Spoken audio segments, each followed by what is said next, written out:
हम वापस आ गए हैं। उम्मीद है आपको ज़्यादा इंतज़ार नहीं करना पड़ा होगा। अभी मैं अपने कुछ साथी दोस्तों के साथ मौजूद हूँ और ये हमारे साथी फनकार आपको अक्सर टीवी पर नज़र आते रहते हैं। आपके मैसेजेस से हमें पता चला है कि आप इनके बारे में बहुत कुछ जानना चाहते हैं, इनको देखना चाहते हैं। तो आज हम आपको इनसे इसीलिए मिलवा रहे हैं ताकि आपका सारा तजस्सुस जो है वो ख़त्म हो जाए और आप इनके बारे में सब कुछ जान लो कि ये फनकार असल ज़िंदगी में क्या करते हैं, क्या रूटीन है इनकी, ईद कैसे मनाते हैं, ये और जो कुछ आप जानना चाहते हैं हम सब कुछ इनसे पूछेंगे। हमारे आज के पहले मेहमान हैं वातिन फारूकी साहब। अस्सलाम वालेकुम। वालेकुम सलाम। कैसी हैं आप? खैरियत से हैं? ईद मुबारक। खैर मुबारक, आपको ही मुबारक हो। आपका बहुत शुक्रिया, आप आए, आपने हमें रौनक बख्शी।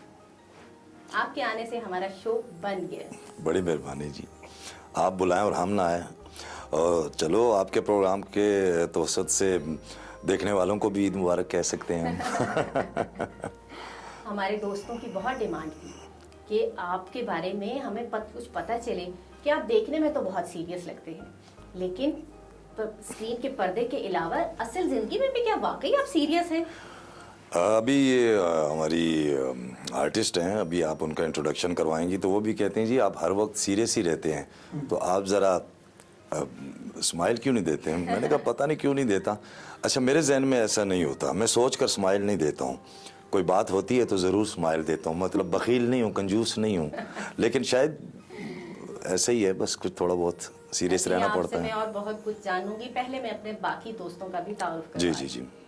दोस्तों, हमारी आज की दूसरी मेहमान हैं, उनसे आप पहले भी मिल चुके हैं, लेकिन आपने कहा कि आप उनसे फिर मिलना चाहते हैं और उनके बारे में और मजीद जानना चाहते हैं, उनके काम के बारे में, उनकी लाइफस्टाइल के बारे में। तो हमने फिर से आज उनको बुलाया है। नूर अली। अस्सलाम वालेकुम, कैसी हैं आप? वालेकुम अस्सलाम, ईद मुबारक। आपको भी ईद मुबारक। शुक्रिया दोबारा आने का, हमारे लिए वक्त निकालने का। थैंक यू वेरी मच, आपका बहुत शुक्रिया, आपने मुझे दोबारा बुलाया। हमारे दोस्त आपसे मिलना चाहते थे, आपके बारे में जानना चाहते थे, आप इतनी अच्छी लगी उनको कि उन्होंने फरमाइश की कि जी उनको दोबारा बुलाएं। थैंक यू, बहुत शुक्रिया। दोस्तों, हमारे आज के तीसरे मेहमान हैं, वो भी फनकार हैं, मल्टी टैलेंटेड हैं। आपने उनको, मेरा ख्याल है कि कुछ 100-200 फिल्मों में देखा होगा, हर तरह के रोल्स में देखा होगा। बहुत अच्छे फनकार, बहुत अच्छे डायरेक्टर, और कितने इनके अंदर टैलेंट है, इनसे बात करके जानेंगे।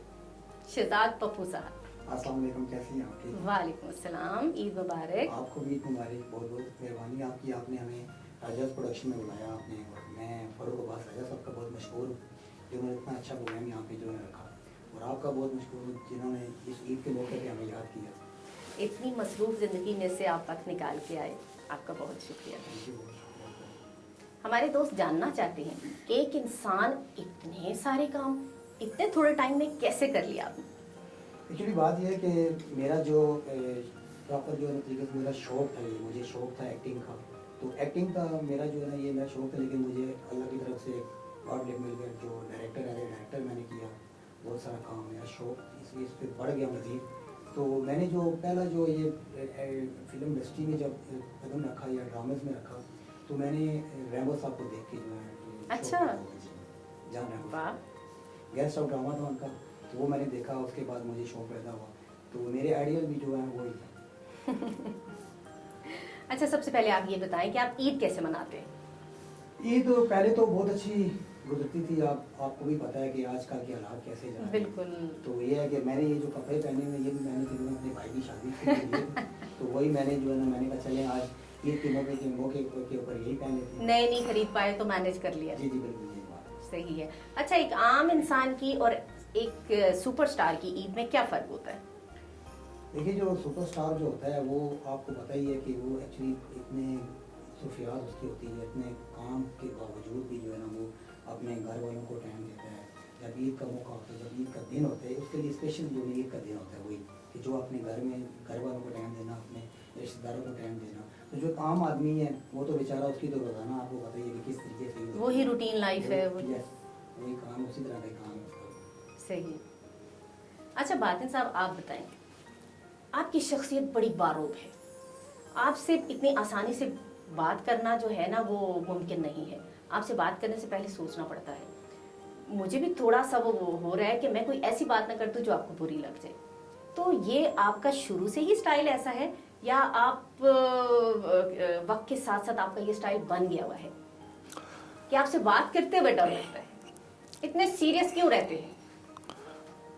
मैं नेचुरल मतलब फितरत को पसंद करता हूँ।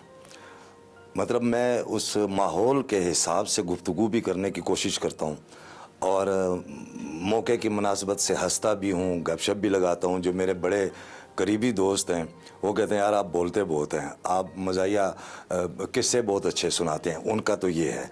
अब ज़ाहिर है जिससे इतनी फ्रैंकनेस ना हो तो उसके सामने ज़ाहिर है थोड़ा सा रख रखाव रखना पड़ता है एज एन आर्टिस्ट भी और एक वैसे भी जो पर्सनैलिटी होती है। लेकिन ये कि मेरे ख़्याल में मैं सीरियस नहीं हूँ, लेकिन सीरियस बातें करता हूँ।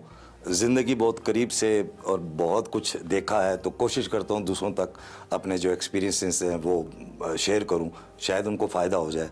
तो शायद ऐसा हो, लेकिन मेरे ख्याल में वैसे मैंने तो आपको बहुत हंसते हुए भी देखा है, मजाक करते हुए भी देखा है और बहुत प्यार से दूसरों को समझाते हुए भी देखा है। ऐसे लेकिन नॉर्मली आपका इंप्रेशन यही है कि आप सीरियस हो, इसलिए मैंने पूछ लिया। वो लेकिन तो देखे ना आप, एक एज का तकाजा होता है, एक पर्सनैलिटी का तकाजा होता है। अगर आप एक शख्स होता है जब एज कैसे इससे पहुंचता है, अगर वो अपने छोटों से हंसी मजाक करेगा तो वो ओवर लगता है। सही कह रहे हैं। समझ गए? इसी तरह जब अपने हम एज ग्रुप में अगर बैठता है वहाँ पर अगर सीरियस रहेगा तो भी बुरा लगेगा। कहने का मतलब है कि आपको ये अलग-अलग करना पड़ेगा कि आपसे लोग इंस्पिरेशन होती है, लोगों को आपसे कुछ सीखते हैं, तो कोई ऐसी हरकत ना हो जाए कि एक नामी गिरामी आपकी शख्सियत अल्लाह ने आपको इज़्ज़त दी है, लोग आपको पता नहीं क्या सोचते हैं, तो उनका इमेज ना ख़राब हो, आपको ऐसी हरकत ना करे। तो इसकी मैं कोशिश करता हूँ कि लोग एज़ बातन फारूकी मुझे पसंद करते हैं तो आम लाइफ में मुझे पसंद करें। ये मेरी एक ख्वाहिश है और कोशिश होती है। और आप इसमें कामयाब भी हैं। चलो मान लेते अच्छा, हैं। हमारे दोस्तों को आप ये बताइए कि एक आम बातन फारूकी में और एक सुपरस्टार बातन फारूकी में क्या फ़र्क है, और ये सुपरस्टार बातन फारूकी बनने तक का जो सफ़र था इसमें कुछ मुश्किलात भी आई या आराम से स्टार बन गए?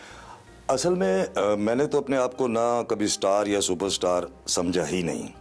उसकी वजह ये है कि मेरा टारगेट बहुत ऊंचा था और ऊंचा है, तो मैं टारगेट से बहुत दूर हूँ। मैं मोहम्मद अली साहब को पसंद करता था, अल्लाह जन्नत फरमाए। अब मैं मोहम्मद अली साहब से बहुत दूर हूँ, तो मेरे ख्याल में मुझे स्टार या सुपरस्टार बनने का कोई हक नहीं, क्योंकि मैं टारगेट से बहुत दूर हूँ। अब मैंने टारगेट इतना ऊंचा रखा है कि मैं सारी ज़िंदगी लगा रहूँगा तो मुझे यकीन है कि मैं नहीं पहुँच पाऊँगा, क्योंकि मोहम्मद अली साहब एक ही थे, अल्लाह पाक जन्नत फरमाए, या मुनव्वर ज़रीफ साहब, वहीद मुराद साहब, ये लेजेंड्स जितने भी हैं। तो इसलिए मैंने पहले दिन से लेकर आज तक जो मेरा रवैया, जो मेरी लगन, जो मेरा जुनून इस काम के हवाले से था, वो ऐसे ही है जैसे कि एक न्यू कमर आता है और वो स्ट्रगल करता है। मैं आज तक ऐसे ही स्ट्रगल करता आ रहा हूँ। तो ज़्यादा फ़र्क मुझे बातन फारूकी और आर्टिस्ट बातन फारूकी में मेरे ख्याल में नहीं है। ये तो आपका आला ज़र्फ है कि आप इस तरह कह रहे हो, वरना आपको तो आइडियलाइज किया जाता है कि ऐसी एक्टिंग होनी चाहिए, ऐसा स्टाइल होना चाहिए, ऐसे बोलना चाहिए। आपका तो चलने का, बोलने का, बैठने का हर चीज़ ही अलग है। असल में मैं अक्सर दोस्तों से कहता हूँ कि मेरी वो लोग इज़्ज़त करते हैं जो काम को समझते हैं। जो काम को समझता है वो अपने सीनियर की इज़्ज़त करता है। मुझे पता है कि मोहम्मद कबीर ख़ान साहब, तलत हुसैन साहब, औरंगज़ेब लगारी, फिरदौस जमाल, ये क्या चीज़ हैं कि इन्होंने कितनी मेहनत से, कितनी मोहब्बत से ये मकाम बनाया है। तो मैं उस मोहब्बत और मेहनत के एवज़ उनसे मोहब्बत करता हूँ, उस काम की इज़्ज़त करता हूँ। तो जो मेरे काम को समझते हैं वो जब मेरी इज़्ज़त करते हैं तो मैं समझ जाता हूँ कि ये जो शख्स है ये मेरे फ़न की वजह से मेरी इज़्ज़त कर रहा है, तो इसका मतलब है कि ये इसकी इज़्ज़त कर रहा है। तो जो नहीं करता मैं उससे भी प्यार करता हूँ कि उसको इतनी समझ नहीं है। तो कहने का मकसद है कि हमें सीनियर्स की इज़्ज़त करनी चाहिए। हम अपने सीनियर्स की करते हैं, हमारे जूनियर्स हमारी करते हैं, तो एक सिलसिला ऐसे चलता रहता है। नूर, आप सुपर मॉडल हैं, ये बताएं मॉडलिंग सीखी, शौक था या बस कर ली? नहीं, एक्चुअली जब मैंने स्टार्ट किया था तो मेरे पेपर्स हो रहे थे और मेरी कुछ फ्रेंड्स थी जो इस फील्ड में थी, तो वो कह रही थी आओ आउटिंग पे चलें, आज हमारे एक ऑडिशन पे जाने हैं। मैंने बोला ओके ओके चलते हैं। तो वहाँ ऑडिशन देने गई, वहाँ सिलेक्शन हो रही थी, तो बाय चांस वो लोग सेलेक्ट नहीं हुए और मैं सेलेक्ट हो गई, जबकि मैं फील्ड की भी नहीं थी। तो वहाँ से मैंने स्टार्ट किया और मतलब मुझे कोई इतनी ख़ास मुश्किलात पेश नहीं हुई, क्योंकि मेरी फील्ड थोड़ी और टाइप की, आपको पता है, still shoots, video song shoots और मतलब इन टाइप की है। तो मेरे लिए इतना टफ थोड़ा बहुत था, पर मेरी मॉम ने मेरे साथ बहुत स्ट्रगल की, तो उस लिहाज से मैंने आप इतनी प्यारी हैं, ये हो ही नहीं सकता कि आप सिलेक्ट ना हो। नहीं मतलब मैंने आपको एक वो बात बताई है ना, मुझे आज भी याद है। मैं बहुत खुशी, मेरी फ्रेंड्स ने अजीब मतलब बहुत एक अजीब सा खौफ आ रहा होता है ना, मैं कैसे करूँगा, ये मैं फर्स्ट टाइम कर रहा हूँ। तब स्टार्ट में ये यानी कि आप हादसाती तौर पर फनकारा बन गए। बिल्कुल ऐसा ही है। मैं तो देखने आई थी। तो कितने ड्रामे कर चुकी हैं?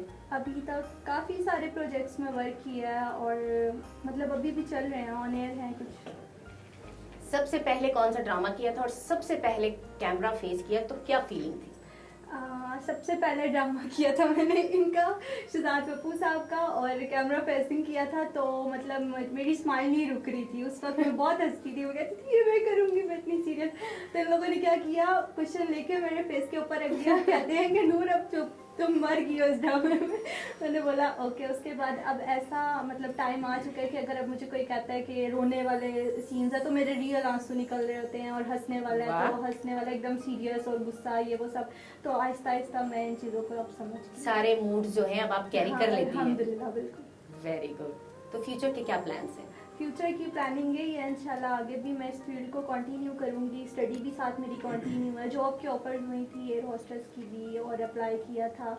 बट ये है कि मेरी फैमिली कहती है कि नहीं, बहुत दूर घूमना फिरना, थोड़ा डरते हैं सब। पर ये out of country, out of city ज्यादा रहना बिल्कुल पड़ता ऐसा है। ही है। तो पर ये फील्ड मेरा शौक थी, तो मैंने अल्हम्दुलिल्लाह अपने शौक को पूरा किया। ये बताएं, मूवी करने का शौक है? जी हाँ, बिल्कुल। मैंने अभी मूवी की भी है। अच्छा। और मैंने 5-6 मतलब ऐसी बिग प्रोजेक्ट्स की मूवी की। अच्छा, अब तो मूवी आपकी रिलीज हो चुकी है और कब आने वाली है, अगर आ रही है तो? एक मूवी हमारी इंशाल्लाह जल्दी आ रही है। अभी वो पिंडी की तरफ से ही रिलीज़ हो रही है, मतलब है पटोहारी मूवी है, जिद्दी चौधरी, वो भी हमने यहीं से किया, वो ईद पर रिलीज़ हो रही है। उसमें हमारे पिंडी के बहुत सारे, इस्लामाबाद पिंडी के बहुत सारे आर्टिस्ट हैं यहाँ के, और इंशाल्लाह वो जल्दी हो जाएगी। बाकी जो पहले की हैं वो तो रिलीज़ हो जाएगी। Very good. ये तो नई खबर होगी हमारे हाँ, लिए बिल्कुल ऐसा कि ही बहुत है। जल्द हम आपको फिल्म में देखेंगे इंशाल्लाह। अच्छा, ये बताएं, गाने का भी शौक है? है, पर मैं सिंगर तो नहीं हूँ, पर हाँ आता है मुझे गाना। थोड़ा सा गुनगुनाएं। क्या गुनगुनाऊँ? कुछ भी अपना फेवरेट जो अक्सर आप गुनगुनाती हो। शौक नजारे देन गवाही, मिलके तुर पे प्यार दिराही, तद तक सोने तेरी कसम में, मैं नहीं सन्नी पर दी जुदाई, अखियाँ ने खेड रचाई, कमली ने होश भुलाई, जुल्फानी हो या परेशान, मौसम होया है बेईमान। वाह जी वाह, वेरी गुड। बहुत अच्छी आवाज है आपकी। वो इन्होंने उस फिल्म में ना ये गाना भी गाना किया है। एज ए सिंगर किया As a है? singer। अच्छा अच्छा हाँ, इनके अच्छा। ऊपर पिक्चर हुआ है। गाने पे परफॉर्म किया है? हाँ, हाँ, किया। Very good. आपको वैसे तवज्जो देनी चाहिए, आप बहुत अच्छा गाती हो। हाँ, मुझे सब ये बात कहते हैं, पर मेरा अभी मोटो फिलहाल मॉडलिंग की तरफ है, और आपको पता है वो एक एज लिमिट होती है। अगर उस एज लिमिट में आप कवर कर लें तो फिर आप सारी ज़िंदगी आगे तक चलते हैं। तो जब तक मेरी वो एज लिमिट है, उसके बाद इंशाल्लाह मैं सिंगिंग। चलिए, थोड़े टाइम बाद बहरहाल इस पे तवज्जो इंशाल्लाह। जरूर दीजिएगा। थैंक यू, बहुत शुक्रिया। पप्पू जी, जी ये बताएं, आप डांस भी कर लेते हैं? एक्चुअली स्टार्ट तो मैंने डांस से किया था। अच्छा। मैं लाहौर था, तकरीबन 1999 में मैंने स्टार्ट लिया। पप्पू सम्राट साहब मेरे उस्ताद हैं। अच्छा, आपके हमनाम, आपके जी। उस्ताद। उन्हीं से जो है उनके साथ नाम, उनका नाम मेरे नाम के साथ इसलिए लगा था। मैंने 5 साल वहाँ पे लाहौर में उनके साथ जो है ना प्रॉपर जो है डांस की क्लासें ली हैं। Very good. बनने के लिए मैं वहाँ पे एक्टर गया था, लेकिन वहाँ पे फिर डांस का जो है ना वो डांस की तरफ लग पड़ा, फिर डांस सीखा वहाँ पे। उसके बाद फिर मेरा जो दिमाग था, मेरा जो जहन था, वो सारा एक्टिंग की तरफ था। मैंने कहा मैंने एक्टर बनना है। अच्छा। तो वो बस साथ डांस भी बना। फिर उसके बाद मेरा पहला ड्रामा था फैसलाबाद में, लाहौर से मैंने किया था स्टेज। तो उसके नसरुल्लाह भट्ट साहब भी वहाँ पे थे, और उनके साथ मुझे मौका मिला पहला काम करने का। मैंने भी स्ट्रगल का बात आपने की है, स्ट्रगल मैंने बड़ी की है। हर बंदे की अपनी कहानी होती है, लेकिन मैं चाहता हूँ, समझता हूँ कि जितना मैंने किया है कि कम ही किसी ने किया होगा। हर बंदा कहता है कि बिल्कुल बिल्कुल, मैंने इतना किया है, किसी को ज्यादा स्ट्रगल करनी पड़ती है, किसी के लिए थोड़ी आसानियां हो जाती हैं। तो मैं समझता हूँ कि मैंने बड़े करीब से शोबिस को देखा है। शोबिस मैंने शापर भी उठाए हैं, मैंने यकीन करें फुटपाथों पे सोया भी हूँ, मैंने खाने मांग के भी खाए हैं। जब मैंने इस स्ट्रगल जब इस एक्टिंग की तरफ आया था, तो मुझे बनने के लिए वहाँ पे एक्टर गया था। फिर वहाँ पे जब जिस ऑफिस में मैंने काम किया, मुझे लेके गए, वहाँ पे वहाँ पे मुलाजिम थे, उनको उन्होंने निकाल दिया, उनकी जगह मैं आ गया। तो वहाँ पे मैंने बताने का मकसद ये है कि मैंने वहाँ पे जो है ना फर्श भी धोए हैं, शीशे भी, पाँव भी दबाए हैं। हालांकि जब वहाँ पे कोई फंक्शन के लिए जाते थे ना, शादी का फंक्शन होता था, तो मुझे साथ ले जाते थे वहाँ पे पैसे जोड़ने के लिए। इस तरह की मैंने जो है ना अपनी ज़िंदगी में ये फायदा बहुत उठाया लोगों ने। बहुत मकसद, मैंने दिन रात मेरा ये एक ही मकसद था, बस अल्लाह से ये दुआ करता था कि या अल्लाह या इस काम में आगे ले जाए या मुझे बहुत दे। बस मेरा यही मोटो था कि इससे मैंने और कोई कुछ नहीं करना। तो अल्लाह पाक ने सुना, अल्हम्दुलिल्लाह, अल्लाह का लाख लाख शुक्र है। आज अभी भी मैं कुछ भी नहीं हूँ, अभी भी काम सीख रहा हूँ, लेकिन मैंने अपनी ज़िंदगी की सारी हसरतें, जितनी भी हसरतें हैं मैंने पूरी की हैं। मैंने फिल्म भी की है, मुझे एज ए एक्टर मैंने काम किया। मुझे अल्लाह ने ऐसी सीट दी थी जिस पे मैंने बैठ के, मेरी ज़िंदगी में ये ख्वाहिश थी कि मैं फ़नकारों के बैग उठा के दूँ, उनके साथ रहूँ, बस मुझे काम ना भी दे, बस उनके साथ। एक्टरों के अंदर बीच में रहने का शौक था। यस, लेकिन फिर ऐसा अल्लाह ताला ने करम किया, अल्हम्दुलिल्लाह। मैंने दुबई भी गया, मैं कतर भी गया, मैं सऊदीया भी, दुनिया घूमी आपने। अल्लाह का शुक्र है, लाख लाख अल्लाह ने बड़ी इज्जत दी है, तो मैं उसका शुक्र अदा करता हूँ अल्हम्दुलिल्लाह। तो आपने इतनी शदीद मेहनत की, लेकिन आपके अंदर का जज्बा खत्म नहीं हुआ, नहीं, तो इसीलिए आज आप इस मुकाम पर हैं। बस जी, तो आपकी मेहनत ज़ाया नहीं हुई। बिल्कुल। मैं आपको बताऊं कि बातन फरूकी साहब के साथ मैंने बड़ा काम किया, इनसे भी मुझे बहुत सारा मौका मिला है काम सीखने का, क्योंकि इन्होंने मेरे साथ पटवारी टेलीफिल्म जो है, इन्होंने मेरे साथ 25 से 30 फिल्में की हैं। अच्छा। फिर एक हमने फिल्म की थी रिश्तों की जंजीर, उर्दू, वो कश्मीर के हवाले से थी। तो बातन साहब की रमाई थी, सजात ईश्वर साहब थे उसमें, निफ़त आफान थी, बहुत सारे एक्टर थे। तो वो फिल्म हमने की। उसके अलावा क्योंकि बड़े एक्टरों के साथ मुझे बहुत सारा मौका मिला सीखने का, और बहुत जो है ना आगे मेरी कोशिश होती थी, क्योंकि मेरा शौक था, जिस बंदे का शौक होता है वही बंदा आगे जाता है। तो जब पीटीवी के, मैं आपको बताऊं कि पीटीवी के मैंने तकरीबन 1 साल, मेरा घर चक्री रोड है, मेरे पास कुछ नहीं, पैसे भी नहीं हुआ करते थे, लेकिन मैं वहाँ से 5 बजे घर से निकलता था, 7 बजे खबरें मैं रिसेप्शन पे सोना करता था, तो वो मुझे अंदर नहीं आने देते थे। अच्छा। तो वहाँ पे भी मैंने बड़ी स्ट्रगल की, बड़ा पीटीवी पे मैंने बड़े चक्कर काटे।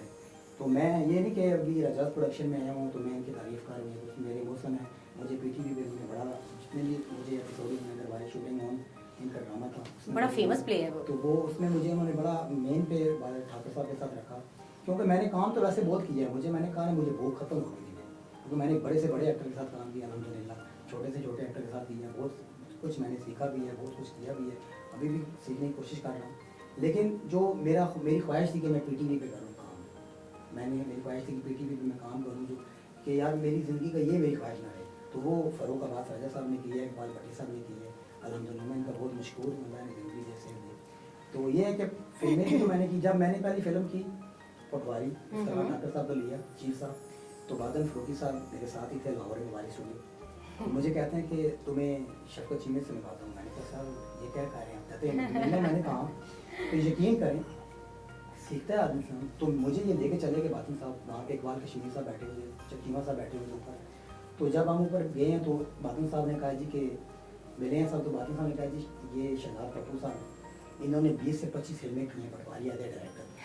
तो खुदा की कसम चीमा साहब अपनी सीट छोड़ के खड़े हो गए थे। वाह। उन्होंने कहा कि इधर आके बैठे। मैंने कहा सर ये कैसी बात है आप कह रहे हैं? नहीं सर, कहते हैं नहीं आपको अल्लाह ने इज्जत ऐसी दी है, हम उसमें कुछ, आपको अल्लाह ने सीट ऐसी दी हुई, हम उसकी रिस्पेक्ट करते हैं, उसकी इज्जत करते हैं। तो ऐसे ही जैसे जैसे बंदों के साथ, बड़े बड़े बंदों के साथ मिला हूँ, मैंने चीमा साहब के साथ भी काम किया अल्हम्दुलिल्लाह। तो ये अभी मैंने ड्रामा किया था बातिन साहब के रेफरेंस से, कौन खान साहब आए थे, उन्होंने भी मेरे साथ किया काम, तो उनसे भी बहुत कुछ सीखने को मिला। अब तो आप उस मुकाम पर हैं कि अब तो लोग ख्वाहिश करते हैं कि आपके साथ काम करें, आपकी डायरेक्शन में काम करें। ये बस ये अल्लाह पाक का बड़ा करे, मेरे माँ बाप की दुआएं हैं। कुछ लोगों को कामयाबी आराम से मिल जाती है, लेकिन आपने कामयाबी छीन के हासिल की है। मैं कहता हूँ कि मैंने बड़ी मुश्किल से मैंने यहाँ तक मैं पहुँचा हूँ। तो यही है कि बस मैं यही कहता हूँ कि हमारी जो आने वाली नस्ल है, जो आने वाले हैं, वो भी यही कहूँगा कि जो है ना कि आप स्ट्रगल करें और अपनी मेहनत करें और सीनियर की इज्जत करेंगे, तभी अल्लाह पाक आपकी मुश्किल आसान करेगा। वैसे आसानी से कामयाबी मिल जाए तो मेरा ख्याल है उसकी शायद इतनी कदर नहीं होती, लेकिन आपने जितनी मेहनत से कामयाबी हासिल की है यकीनन आपको इसकी कदर भी बहुत होगी। मुझे बहुत कदर है जी, मैं तो सीनियर की बड़ी इज्जत करता हूँ और मैं कहता हूँ कि मैं वो मुझे कहे ना कि आप यहाँ पे एक टांग पे खड़े हो जाओ तो मैं कहूँगा जी आपने जो खाया ठीक है वही, क्योंकि सीनियर जो उन्हीं से सीखना पड़ता है। वो जो भी बात करते हैं ठीक करते हैं और अच्छी हमारे बेहतरी के लिए करते हैं। सही। अच्छा, बहुत सीरियस बातें होगी ईद के हवाले से, कोई मज़ेदार आपकी याद हो कि ईद पे बड़ा मज़ा आया था, कुछ ऐसा हुआ था? मैं आपको क्या बताऊँ जी, भी हमको बताया था कि ईद से पहले वो भाई की जो है ना शादी एंगेजमेंट की वो सारा हुआ सिस्टम, तो बड़ा मज़ा आया। वहाँ पे गांव में गए थे भाई के साथ उधर, तो वहाँ पे बड़ा अल्लाह गुल्ला किया है। उसके बाद ईद पे भी हमारे घर में, आप अभी भी यकीन करें कि घर वालों की कालें आ रही थी, तो मैंने कहा मैं आ रहा हूँ। बस आज जो हमारे बिग बॉस हैं बास राजा साहब, उनका शो था, तो मैंने कहा जी मिस नहीं करना, तो अभी मैंने कहा बस मैं पहुँचा, बस आप मुझे मेरा वेट करें, बस मैं आ रहा हूँ। अच्छा, ये तो सबको पता है कि आप बहुत अच्छा डांस करते हैं, तो जो फैमिली फंक्शंस होते होंगे, शादी ब्याह कुछ भी, तो आपको तो घसीट घसीट के आगे करते होंगे ना, तो आपको मजबूरन डांस करना पड़ता होगा। मैं शादियों पे जाते ही नहीं इसीलिए इसीलिए शादियों पे जाते नहीं। मुझे पता है उन्होंने मेरा नंबर लगाना है कि वो आगे चले, इसे डांस करवाएं, इसकी वो वाली फिल्म देखी जिसने इसमें ये वाला डांस किया था, इस गाने में परफॉर्म करो। इसलिए मैं जो है ना कम ही जाता हूँ, बहुत कम जाता हूँ। तो जब भी जाते होंगे तो आप तो महफिल ही लूट लेते होंगे। बस और वहाँ पे बहुत डांसर नहीं था, और भी होता है ये डांसर, तो इसलिए फिर महफिल की जान बन जाते होंगे और मज़ा भी आता होगा। जी जी। चलिए, तो ये मठियाई आपने रखी हुई है अंकल, तो थोड़ी देर ये हमने आपके लिए रखी है, लेकिन आपकी बातों में मैं खो गई हूँ, लिहाजा ये आपका अपना शो है, आपका जब दिल करे जो दिल करे आप उठाएं और खाएं। वो डायरेक्टर साहब कह रहे हैं कि ऐसे इशारे कर रहे हैं कि नहीं ये लड्डू जो है नहीं नहीं, ये सचमुच वाले हैं, प्लास्टिक के डेकोरेशन वाले नहीं है, आप खा के देखें। अच्छा चेक कर लेते हैं डायरेक्टर साहब। ओके बातिन साहब, जी जी। बड़ी देर से आप चुप बैठे हुए, लेकिन मैं चाह रही हूँ कि आप ना कुछ ऐसा बोलें, कुछ ऐसा करें कि सबकी गलतफहमी दूर हो जाए कि आप हंसते नहीं हैं, हंसाते नहीं हैं, या आप सिर्फ सीरियस रहते हैं। मैंने तो आपको गाना गाते हुए भी देखा है, डांस करते हुए भी देखा है, मजाक करते हुए भी देखा है। वाह वाह क्या बात। आपकी शख्सियत के बहुत सारे पहलू। आपका अपना मूड जो है ना फेवरेट कौन सा होता है?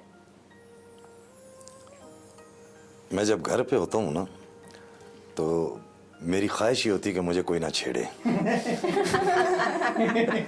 आप करंटीना में होते हैं सारा टाइम। इस किस्म का मैं घर में बैठा होता हूँ, तो अगर घर में कोई बंदा आ जाए, पंखा तेज कर दे तो मेरा झगड़ा, कर्टन आगे कर दे तो मेरा झगड़ा। क्यों? भाई जब मुझे कोई प्रॉब्लम नहीं है कमरे में, तो बाहर से आने वाला उस माहौल को क्यों खराब करता है? मुझे कबूल है ना, बस बैठा हूँ तो बस ठीक है। तो मेरा फेवरेट ये है कि मुझे कोई ना छेड़े, अपनी मर्जी से मैं वो 2-4 घंटे गुजारना चाहता हूँ। मतलब आपको ना छेड़े या आपके इर्द गिर्द किसी चीज को ना छेड़े? देखो, इर्द गिर्द की चीज को छेड़ोगे मतलब मुझे ही छेड़ रहे हो ना इनडायरेक्ट। उसकी वजह मैं बताता हूँ कि बाहर हम इतना काम करते हैं, मूड अच्छा नहीं भी है, लोगों के लिए हमें बाज़ औक़ात बातचीत करनी पड़ती है, बातें करनी पड़ती है, मसलहतन गुफ्तगू करनी पड़ती है। लेकिन जब आप घर आते हैं तो आपको तन्हाई चाहिए होती है, तो वो 2-4 घंटे मुझे चाहिए होते हैं। मेरा फेवरेट काम है कि मैं टीवी देखता हूँ खामोशी से, उसकी आवाज़ बंद करके मैं टीवी देखता हूँ। ये मेरा फेवरेट हुआ है, बस ऐसे करके देखता हूँ, बस देखता रहता हूँ। सिर्फ एक्सप्रेशन और लिपसिंग देख रहे हो? हाँ, बस ऐसे देख रहा हूँ, नीचे वो लिखा हुआ आ रहा होता है ना, ये टॉक शो का, वो मैं देख रहा होता हूँ। अच्छा, पंखा बहुत आहिस्ता, ठीक है ना, एसी बहुत आहिस्ता, इस किस्म की नेचुरल वो खामोशी चाहिए, सुकून चाहिए, ऐसा वो है। तो ऐसे में आप कुछ सोच रहे होते हैं, कुछ बिल्कुल ब्लैंक। आमद हो रही होती है नहीं, यही तो मैं कह रहा हूँ ना कि मुझे 3-4 घंटे बिल्कुल ब्लैंक चाहिए, मैं कुछ भी नहीं सोचना चाहता। सारा दिन बाहर जो गपशप लगाते हैं, सोचते हैं, काम करते हैं ना, तो मुझे ऐसे चाहिए बस इस तरह, मैं बच्चों की तरह देख रहा होता हूँ टीवी। फिल्म देखता हूँ तो एक आम व्यूअर की तरह देखता हूँ, बस देख रहा होता हूँ। ये नहीं सोच रहा हूँ कि इसने काम कैसा किया, ये शॉट कैसा है, अपने जहन को क्यों थकाऊं, बस देखो चुप करके। तो इस तरह करके आप वाकई बहुत मुख्तलिफ है सबसे। सर आपको मैं वो बता रहे थे, ईद की हवाले से मैं कराची में उमर शरीफ साहब का शो करने गया ईद का, तो ज़ाहिर है घर से बाहर जब ईद होती है तो ज़रा मुख्तलिफ होती है। तो उमर साहब दुबई गए हुए थे, हमने रिहर्सल वगैरह की, तो मैं जहाँ पर सोया हुआ था, मतलब जहाँ मेरी रिहाइश थी, तो मैं अकेला ही था। अब उठाऊं तो कपड़े शोड़े बदले तो नमाज पढ़ने जा रहा था। अच्छा। तो बचपन से एक चीज़ हमारे जहन में थी, मीठी ईद, तो सुबह मुंह मीठा करके जाना चाहिए ना। कुछ ईद मीठा चाहिए। आप यकीन करें कुछ भी नहीं था उस वक्त, मैं ऐसी जगह पर था। अच्छा। तो एक टॉफ़ी मेरी जेब में थी, मैंने वो टॉफ़ी खाकर मुंह ज़रूर मीठा किया। एक शगुन पूरा कर ली। वो कहने का मकसद है कि उस वक्त बहुत सारी बातें आपके जहन में आती कि मैं मजदूरी के लिए, रोटी रोज़ी के लिए घर से बाहर हूँ, घर से दूर, ठीक है ना। तो बच्चों से दूर। हाँ, तो वो मैंने वो टॉफ़ी जो है ना वो मैंने मुंह में रखी और मुतमईन हो गया भाई मैंने मुंह मीठा कर लिया। तो हमारे ज़िंदगी में इस तरह के वाक़यात तो होते ही रहते हैं जो यादगार ना सही लेकिन याद आते हैं। लाला जी, वो आपने एक गाना गाया था एक फंक्शन में, वो तो प्लीज़ अगर आप सुना लें तो बड़ा अच्छा लगेगा। अरे पप्पू, आपने बहुत अच्छा याद करवाया। बातिन साहब, हम एक टूर में इकट्ठे थे लंदन में, तो वहाँ पे हम एक महफिल में गए, वहाँ पे एक बहुत बड़े सिंगर आए हुए थे, लेकिन शुगल में आपने कुछ शुरू किया तो सिंगर नाराज होके ही चले गए। हाँ, वो ये हो गया, हमारा पहला ही दिन था। उस वक्त पहुंचे तो खावर अब्बास, फारूक अब्बास, ये हमारे सारे दोस्त जो हमारे डायरेक्टर वो थे, आर्टिस्ट भी, नुसरत महमूद, तो उन्होंने कहा जी उधर खाना उन्होंने किया है। तो वो होटल था आई थिंक सो चटखारा के पता नहीं क्या, तो हम खाना खा रहे थे तो वहाँ इंडियन सिंगर्स थे। हालांकि ये बात मजाक से शुरू हुई थी। हाँ, लेकिन आपने इतना अच्छा गाया। वो मैं आपको ये बता रहा हूँ ना कि हाँ, वो ये हुआ कि वो सिंगर ऑलरेडी गा रहे थे ना, वो उनका ग्रुप था। तो वो किसी ने कहा जी बातिन साहब गाएंगे जी, पाकिस्तान से आए हुए हैं। तो उन्होंने कहा हाँ जी। तो मैंने कहा जी मैं बाकायदा सिंगर तो नहीं हूँ, लेकिन चूंकि दोस्तों ने कहा है तो मैं गा देता हूँ। तो मैंने जैसे ही गाना गाया तो वहाँ कुछ पठान बैठे हुए थे, पठान तो हर जगह मौजूद होते, डांस शुरू कर दिया। जब दूसरा गाना इंडिया का गाया तो उसने जनाब मेरा हाथ से माइक छीन लिया। कहते यार आप कहते मैं सिंगर नहीं हूँ। मैंने कहा यार मैं सिंगर तो नहीं हूँ, मैं बस वैसे ही पश्तो वही गाया था। वो आप अभी सुना दें। हाँ, नहीं, आप हमारे दोस्तों को जरूर सुनाएं ताकि हमारे दोस्तों को पता चले कि आपकी पर्सनालिटी का एक ये रुख भी है कि आप एक जॉली, एक लाइट मूड भी रखते हैं। लाइट मूड तो जिंदगी का हुस्न होता है ना। बाकी सब ब्रेक डांस बड़ी चीज करते हैं इस किस्म का। मैं आपको बता नहीं सकता। हम फिर किसी दिन कोई ऐसी महफिल सजाएंगे कि जिसमें हम आपका ये टैलेंट भी देखेंगे और बातिन साहब का भंगड़ा भी देखेंगे। बहुत अच्छा भंगड़ा डालते अगर हैं आप गाना इनसे सुने तो वो मेरी। अरे उसके बगैर तो हम इनको जाने ही नहीं देंगे, क्योंकि हमारे देखने वाले भी ये जरूर से अब तजस्सुस तो हो ही गया है कि आखिर वो कौन सा गाना था, इन्होंने कैसा गाया, क्या हुआ, ऐसा क्या किया इन्होंने। वो असल में गाना तो गा दूंगा, मैडम नूर नाराज हो जाएंगी, इसने इतना अच्छा गाया है। तो अब वो जब मैं ऐसे कुछ करता हूँ ना तो मेरे बच्चे नाराज होते हैं कि क्या बाबा यार आप, है ना, उनका भी ख्याल करना पड़ेगा। नूर, आप नाराज होने की गुस्ताखी तो नहीं करेंगी? नहीं, मैं क्यों नाराज होंगी, और मैं तो सीखूंगी बल्कि उनसे। मुझे तो सिंगिंग आपको पता अच्छा चल सुनाता हूँ। सिंगिंग नहीं है। अच्छा सुना। माता पसरोस्तर गो का तलमा कावा मड़बा में के जमा जाना ना मड़बा में के। माता पसरोस्तर गो का तलमा कावा मड़बा में के जमा जाना ना मड़बा में के। जालिम नजरों से तुम ना मुझको देखो मर जाऊंगा, हो जाने जाना मर जाऊंगा। 10 पोंग मैं खूरे मड़बा में के। आधी बात समझ में आई, आधी नहीं आई, लेकिन सुनने में मजा आया। मैं आपको बता रहा हूँ ना कि मैं गैर रवायती शख्स हूँ। जहाँ जो सब करते हैं मैं वहाँ नहीं करता। सब बोल रहे हैं मैं खामोश, सब खामोश है मैं बोल रहा होता हूँ। मतलब अल्लाह की तरह से मैं प्रोमिनेंट होता हूँ। मेरे स्टार में एक्वेरियस मेरा वो है। ये मैं इन चीज़ों पे यकीन नहीं करता, लेकिन कुदरती ये होता है कि सब ने शलवार कमीज पहनी है, मैं पेंट शर्ट पहन लेता हूँ। सब ने पेंट शर्ट पहनी, मैंने शलवार कमीज पहन ली। रहना चाहते? नहीं, मैं नहीं रहना चाहता, अल्लाह पाक मुझे मुनफरिद कर देता है, हो जाता है। देखे ना, जब मैंने दाढ़ी रखी थी तो नियत करके रखी थी कि मेरी परमानेंट दाढ़ी है। तो अब परमानेंट दाढ़ी वाला तो आर्टिस्ट है ही नहीं दुनिया में जिसने रख के मुंडाई ना हो, ठीक है ना। मैंने कहा बस मैंने रख ली। बड़े मौके आए अल्लाह के फजलो करम से। 89 से मैंने दाढ़ी रखी है। इसी में हीरो, इसी में विलन, इसी में कैरेक्टर, इसी में कॉमेडी, और मतलब एक मेरी शनाख्त बन गई। तो मकसद ये ना कि मैंने अपनी मर्ज़ी से काम किया है, अपनी मर्ज़ी से, किसी की मर्ज़ी मैंने मतलब एक्सेप्ट ही नहीं की। मन मौजी हैं आप। देखें, कहने का मकसद है कि वो आर्टिस्ट ही नहीं होता जिसका अपना मूड ना हो। मैं तो डायरेक्टर के मूड से उस वक्त चलता हूँ जब मैं उसका ड्रामा कर रहा होता हूँ। ड्रामे में मेरा मूड नहीं है, ड्रामे में डायरेक्टर का, राइटर का मूड है, उसके बाद का मेरा अपना मूड है। क्या ख्याल है? सही कह रहे हैं। वैसे आप विलन भी बहुत अच्छा बनते हैं और इतना हैंडसम विलन बहुत कम होता है। मैंने आपकी फिल्म देखी थी जिसमें आपने विलन किया ओह, था, लेकिन क्या बात है। असल में मैं जब फिल्म इंडस्ट्री में गया हूँ तो अल्लाह पाक जन्नत नसीब फरमाए असलम डार साहब, तो उमर शरीफ साहब ने मुझे फिल्म में लिया था चांद बाबू। तो असलम डार साहब मिले तो मुझे कहते हैं नौजवान तुम्हें मैंने कहीं देखा है। तो मैंने कहा जी मैं पेशावर टीवी से प्लेस करता हूँ। तो मैंने तो बड़ी स्ट्रगल की थी, 16 साल मैं पिंडी से पेशावर रोज़ाना जाता था और आता था। चूँकि इस्लामाबाद में जॉब करता था तो सुबह मुझे जाना पड़ता था इस्लामाबाद, 12-1 बजे उधर से निकलता था, 4 बजे पेशावर, रात 11 बजे वहाँ से बैठ के वापस पिंडी 2:30-3 बजे। ये 16 साल मैंने किया है। तो मैंने कहा डॉक्टर साहब मैं विलन बनने आया हूँ। कहते क्या? मैंने कहा जी विलन बनने आया हूँ। कहते हैं इस इंडस्ट्री में मुझे 40 साल हो गए हैं, आज तक कोई विलन बनने नहीं आया, सब हीरो बनने आते हैं और हम उन्हें विलन बनाकर पब्लिक से एक्सेप्ट करवा लेते हैं। बिल्कुल ऐसा तो ही जो होता है। घर से विलन बनने आया वो क्या होगा? आए मुझे 2 डायलॉग सुना दें। मैंने सुनाया तो कहते बस ओके तुम मेरी फिल्म के विलन, डोली से जाके रखना फिल्म उन्होंने मुझे मेन विलन दी और अल्लाह पाक ने मुझे बड़ी इज्जत दी।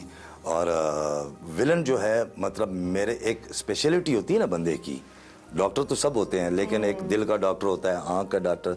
आर्टिस्ट तो मैं हूँ, मैंने कॉमेडी भी किया उमर शरीफ साहब के साथ, पटवारी भी, मतलब रोमांटिक हीरो के रोल भी किए हैं, लेकिन मेरी स्पेशलिटी जो मुझे पसंद है वो विलन का कैरेक्टर, नेगेटिव कैरेक्टर, एग्रेसिव, मतलब के खूबसूरत डायलॉग। और मतलब जिस तरह मुझे डैनी बहुत अच्छा लगता है, घातक फिल्म अगर आपको याद हो सनी देओल की, बिल्कुल। उसमें जो अब वो चूंकि वो पहले हीरो भी आता था डैनी, जब विलन बना तो मतलब छचोरा विलन मुझे नहीं अच्छा लगता, डायलॉग के साथ खेलने वाला, उसके डायलॉग मतलब वो डिलीवरी, दरख्तों के साथ डांस करना, वो रोमांटिक सीन नहीं नहीं करना, नहीं वो नहीं चीजें आप नहीं विलन जो हमारा नॉर्मल जो विलन होता है पाकिस्तानी या उसमें वो मतलब नहीं, वो तो उनका अपना एक स्टाइल है, मतलब छिचोरपना करता है ना विलन को, आप अक्सर लाउड हंसना ये वो नहीं, मुझे एक डिसेंट विलन अच्छा लगता है, डिसेंट, जैसे घातक में डैनी है। तो मैंने जब डोली से जाके रखना की तो वो विलन तो आज तक पाकिस्तान में आया ही नहीं था, तो मुझे क्लैप हुई थी सिनेमा में, मेरा सीन रिपीट हुआ था गुजरांवाला में। खुद कैरी किया था या आपको एज इट इज लिखा हुआ मिला था? नहीं, मैंने उनको बताया ना कि जी ये मैं करना चाहता हूँ, तो असलम डार साहब ने मेरा जो विलन का स्टाइल था उन्होंने कहा बस ऐसे ही करें आप। शान और रीमा ने बड़ी तारीफ की मेरे पहली शूटिंग पे ही, शान साहब ने, तो वो बड़े स्टार हैं, उन्होंने मेरी तारीफ की तो मेरा हौसला अफजाई हुई। लेकिन जब मेरी कोई तारीफ करता है उसको मैं जहन में नहीं बिठाता। मतलब हालांकि आमतौर पर फनकार तो दाद चाहते हैं और तारीफ सुन के खुश होते हैं ना, तो जिम्मेदारी बढ़ जाती है, उस तारीफ को लेके पूरे मोहल्ले में ना बताने शुरू कर दो, उसको मतलब और आगे कैरी करो कि ये मजीद लोग भी मेरी तारीफ करें। तो मेरा सीखने का अमल कभी भी जो है वो रुका नहीं, अल्लाह के फजल से मैं आज भी उसी तशनीकी के साथ, उसी जुनून के साथ काम करता हूँ कि जैसे मेरा पहला दिन है। बिल्कुल सही, आपका बहुत शुक्रिया, आपने इतनी मालूमात दी हमें अपने बारे में, हम आपके बारे में और भी बहुत कुछ जानना चाहते हैं। तो आपने वादा करना है कि आप दोबारा आएंगे इंशाल्लाह, और इंशाल्लाह। हमें अपने बारे में और भी बहुत कुछ बताएंगे। राजास प्रोडक्शन का मैं बड़ा शुक्रगुजार हूँ कि उन्होंने ऐसे ईद के खूबसूरत मौके पर आप जैसी खूबसूरत होस्ट और इन जैसी खूबसूरत मॉडल, उस जैसा खूबसूरत डायरेक्टर, मतलब उनके साथ मुझे बैठने का मौका मिला और खूबसूरत जो ऑसम स्टार और ऑसम डायरेक्टर, ऑसम डायरेक्टर, लेकिन उससे ज़्यादा जो हमारे चाहने वाले हैं, देखने वाले, प्यार करने वाले हैं, जो हमारे व्यूअर्स हैं, हम इनके भी शुक्रगुजार हैं कि आप लोग हमसे मोहब्बत करते हैं। हम आपकी मोहब्बत सारी ज़िंदगी दिल में रखना चाहते हैं, आपके लिए मेहनत करते हैं, हमें यकीन है कि आप हमें दुआओं में याद रखेंगे। यकीनन। और आपकी तो फरमाइश थी कि आपको स्पेशल बुलाया जाए। बड़ी मोहब्बत है, बड़ी मोहब्बत। आइंदा भी आते जाते इंशाल्लाह, इंशाल्लाह। थैंक यू नूर, आपका बहुत शुक्रिया।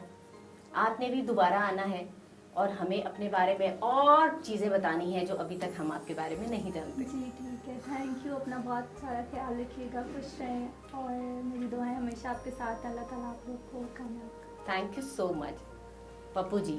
सेम आपसे भी यही रिक्वेस्ट है कि आपका ये डांस वाला टैलेंट जो है ना, ये तो अभी तक मैंने देखा नहीं है, मैंने सिर्फ सुना है। तो अगली बार आपने आना है और मुझे डांस ना सिर्फ दिखाना है बल्कि कुछ टिप्स भी देनी है। इंशाल्लाह ज़रूर। अगर हमारे जो डायरेक्टर साहब तो हमसे बहुत प्यार करते हैं। आज जो हमारे कैमरा मैन होते हैं ना, कि दो आजकल जो है ना चेंज करने के सोच रहे हैं हम, तो इंशाल्लाह उसके बाद, क्योंकि वो फ्रेम जो है ना सेटिंग में नहीं लेके आते, तो डांस प्रॉपर तरीके से भी करना पड़ता है, तो कैमरा को पकड़ कर सही कह रहे हैं आप। आपका ये भी ख्वाहिश जरूर पूरी मैं आपसे फुटवर्क जरूर सीखूंगी। इंशाल्लाह। Thank you so much. जी फ्रेंड्स, यकीनन आपको बहुत मज़ा आया होगा और आपकी मालूमात में बहुत इजाफा हुआ होगा और आप मज़ीद भी बहुत कुछ जानना चाहते होंगे। फिक्र न करें, हम अपने तमाम दोस्तों को दोबारा बुलाएंगे और मज़ीद इनसे बहुत सारी बातें करेंगे। आप हमें अपने मैसेजेस के थ्रू बताइएगा कि आप इनके बारे में और क्या जानना चाहते हैं। ठीक है, मुझे आपके मैसेजेस का इंतज़ार रहेगा। तो अभी थोड़ी देर के लिए ब्रेक लेते हैं और कुछ देर के बाद और कुछ दोस्तों के साथ फिर से आपकी खिदमत